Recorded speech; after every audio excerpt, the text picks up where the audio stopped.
விழிகள் மூடாமலே ரசிப்பேன் பெண் சாரலை. நம்ம கச்சேரி போனதான் வீட்டுல வந்து சாப்பாடு. அந்த நிலைமை தான். என் கூட பிறந்தவங்க 5 பேர். எங்க அம்மா வந்து பயங்கரமா பாடுவாங்க கோயில்ல, தன்னை மறந்து அழுது பாடுவாங்க.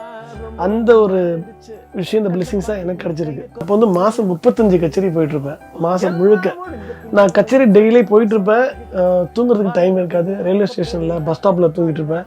இப்போ காதல் தோத்துட்டா யாரும் சாவதே இல்ல, அட ஒண்ணு தோத்துட்டா 2 இருக்குது உள்ள, இப்பெல்லாம் தேவதாசு எவனும் இல்ல. ஏரமன், ஏன்னா அவரோட மியூசிக் கேட்டுதான் மியூசிக் பக்கமே மைண்டு டைவர்ட் ஆச்சு.